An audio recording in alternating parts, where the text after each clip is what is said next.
అసలే ఆ నాయకుడికి దూకుడెక్కువ. రాజకీయంగా ప్రత్యర్థులపై ఒక రేంజ్లో విరుచుకుపడుతుంటారు. ఆ దుందుడుకు శైలే ఆయన్ని గత 5 ఏళ్ల పాటు చాలా ఇబ్బందులు పెట్టింది, కనీసం నోరెత్తకుండా చేసింది. ఇప్పుడు ఎన్డీఏ కూటమి అధికారంలోకి వచ్చినా తాను గెలిచి నిలబడినా కూడా ఏదో తెలియని ఆగ్రహంతో ఊగిపోతున్నారట ఇంకాను. ఇంతకీ ఆ టీడీపీ నేత ఎవరు? ఆ కోపానికి కారణం ఏంటి తెలుసుకుందామా? దెందులూరు కూటమిలో కుతకుత, అధికార పార్టీలో అగ్గిరాజేస్తున్న చేరికలు,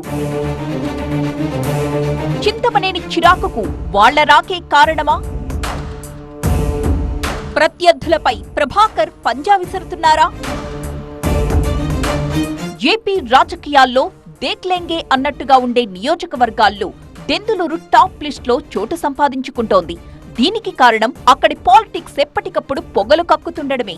రాజకీయాల్లో ప్రభుత్వాలు మారినప్పుడల్లా ఆధిపత్య పోరు జరగడం సహజం.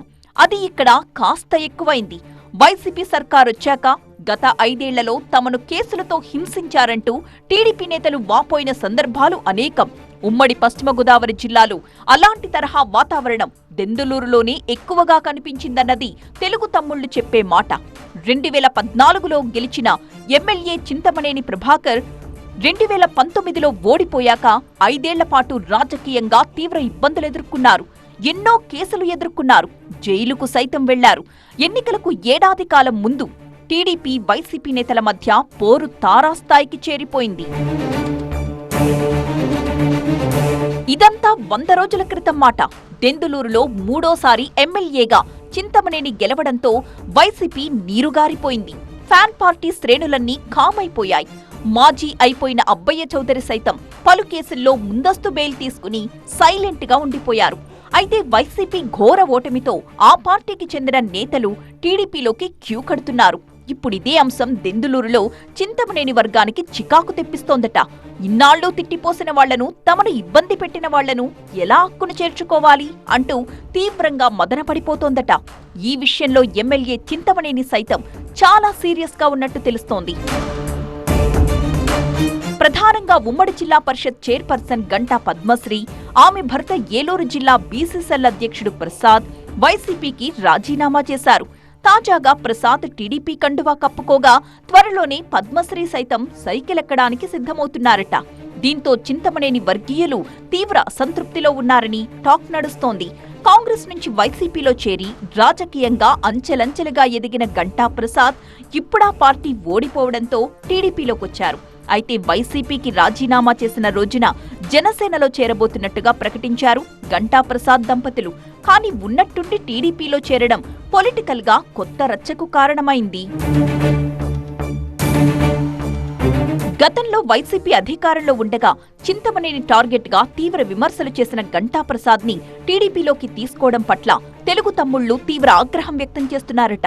తమను ఇబ్బంది పెట్టిన వారిని ఎలా ఆహ్వానించాలంటూ మండిపడుతున్నారట. అయితే సీనియర్ టీడీపీ నేత, ప్రముఖ న్యాయవాది ఈడుపుగంటి శ్రీనివాసరావు ద్వారా గంటా ప్రసాద్ టీడీపీలోకొచ్చినట్టుగా తెలుస్తోంది. ఇప్పుడిదే అంశం చింతమనేని అనుచరులకు అస్సలు నచ్చట్లేదు.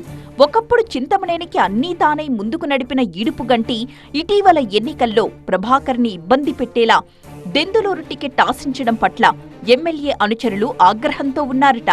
ఇప్పుడు ఇదే ఈడుపుగంటి శ్రీనివాసరావు జిల్లా పార్టీ అధ్యక్షుడు గన్ని వీరాంజనేయులు సమక్షంలో ప్రసాద్ కు టీడీపీ కండువా కప్పారట రాష్ట్ర పార్టీ అధ్యక్షుడు పల్లా శ్రీనివాసరావు.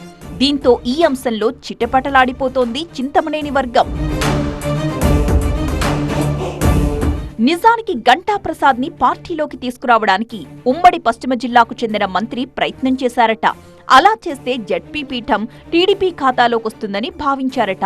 కానీ సిట్టింగ్ చింతమనేని అసంతృప్తి వ్యక్తం చేయడంతో వెనుకడుగు వేసినట్టుగా తెలుస్తోంది. ఇటీవల జరిగిన జడ్పీ మీటింగ్లోనూ చింతమనేని పద్మశ్రీల మధ్య మాటల యుద్ధం కొనసాగిందట. దీంతో వారు టీడీపీలోకి రావడాన్ని తీవ్రంగా వ్యతిరేకిస్తున్నారట ఎమ్మెల్యే. మరి ఈ దుమారానికి ఎక్కడ ఎలా ఫుల్ స్టాప్ పడుతుందో చూడాలి.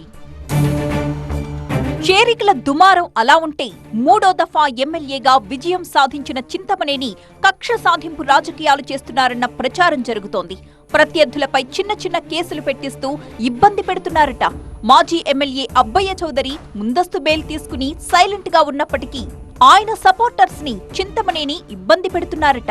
ఇటీవల ఒక డైరీ ఫామ్ యజమానిపై చీటింగ్ కేసు నమోదు చేయించడం పెద్ద దుమారమే రేపింది. దీంతో చింతమనేని అరాచకాలు మళ్లీ మొదలయ్యాయన్న టాక్ ప్రత్యర్థులు ముందుకు తీసుకువెళ్తున్నారు. మరి ఈ పరిస్థితుల్ని కూడా హైకమాండ్ ఎలా హ్యాండిల్ చేస్తుందన్నదే ఆసక్తిని రేపుతోంది.